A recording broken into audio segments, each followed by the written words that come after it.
ho messo Lucariello e Padrone insieme, dovete sapere perché? Perché di solito Lucariello non è mai d'accordo con quello che dice Padrone. Io nel frattempo mi ero spostato dall'altra parte dello studio per sentire Lucariello che cosa mi stava dicendo sul Napoli. Facciamo una battuta immediatamente sul Napoli. Ma io cioè, qua la gente ci sta chiamando, voglio dire, gli SMS dicono le cave sono interessanti, molto interessanti, però noi vogliamo sapere il Napoli che fa. A te e a Gino Padrone. Non lo dite ancora, lo diciamo dopo. No, direi che la situazione di Napoli rispetto a quella delle cave è molto molto chiara. Guardate, forse la mancanza di un provvedimento legislativo definitivo. Così ci possono inquadrare meglio, se no li facciamo impazzire. Abbiamo capito ben poco, però noi a Napoli non tenevamo niente, tenevamo la speranza e ci avevano tolto pure quelli. Adesso teniamo il Napoli. Ora teniamo Napoli, diciamo la verità. Beh, insomma, tra le tante cose che non funzionano, siamo tutti quanti, credo, come vogliamo dire tutte e tre insieme, pure tu, che abbiamo pure un grande presidente. A me mi piace De Laurentiis. Ma De Laurentiis ha fatto risorgere il Napoli da una a me piace Lavezzi. A Gino Padrone mi piace Lavezzi. Dalle macerie. No, Lavezzi, anche Amsi, ma Lavezzi. Noi questa sera possiamo parlare di più perché siamo solo noi tre. Beh, insomma, in un certo senso. Trovo un'attinenza, un nesso tra la questione cave e il calcio a Napoli, in particolare il nuovo calcio Napoli, e cioè nella ricomposizione ambientale, perché il calcio Napoli, il nuovo calcio Napoli è nato proprio dalle rovine, dalle macerie della vecchia però di dissentire su una cosa, mentre la ricomposizione societaria del calcio Napoli è un fatto reale, la ricomposizione ambientale in questa regione è solo una questione virtuale. Ma di fatto trovo che la situazione delle cave sia adesso, la ricomposizione ambientale sia soltanto realmente virtuale.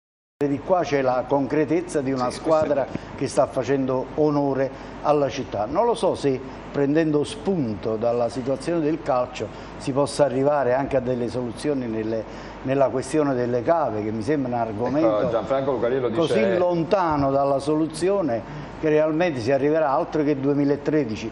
Credo che verso il 2050 forse, ecco, si comincerà a trovare una soluzione. Dice Napoli da Serie A e da primo posto, Campania e città di Napoli anche. Ma, guarda, questo non è purtroppo non è una novità, che Napoli e direi anche la Campania sono rappresentate degnamente dalla squadra di calcio. La squadra di calcio qualche settimana fa era prima in classifica e nell'alta classifica. È ancora prima in classifica, non ti preoccupare. E nell'alta classifica. La settimana scorsa mi ha detto, noi non siamo la terza metropolitana, siamo la prima. Ma noi come città, io dico che non possiamo essere definite la terza città italiana, almeno per noi napoletani, e non lo so, per i che si sentono tali, logicamente rappresentati da Napoli, dovremmo essere la prima città in assoluto. Noi un poco di questo Napoli dobbiamo parlare, perché come dicevamo prima, come dice sempre Lucariello, chi su Napoli sta facendo cose di pazzi, o no Lucariello? Sì, beh, non c'è dubbio, domenica c'è una partita attraverso la quale il Napoli cercherà un rilancio dopo quella sciagurata quello sciagurato match di San Siro di Milano della scorsa settimana. Sappiamo benissimo com'è andata, però non è il caso di ritornarci sopra. No, e ritorniamo, ci sono no, se ritorniamo sopra riapriamo la pagina delle polemiche, dell'arbitraggio. Non a caso il disegnatore Collina per Napoli-Sampdoria manderà l'arbitro che ha fatto la finale europea, cioè Rosetti di Torino. Sì, però è pure l'arbitro che ci ha fatto perdere l'ultima partita. Realmente il numero uno, evidentemente per riparare allo sconcio di San Siro.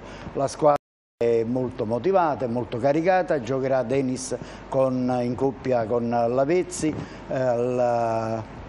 in prima linea, Mannini occuperà probabilmente la fascia destra, dove è occupata generalmente da Maggio, che è stato squalificato, ritorna Vitale sulla corsia sinistra, difesa immutata, cioè con Iezzo tra i pali, Santa Croce, Cannavaro centrale e Contini, quindi centrocampo, l'abbiamo già detto, Mannino, Gargano centrale si è ripreso dall'influenza, Hamsik e il giovane Vitale.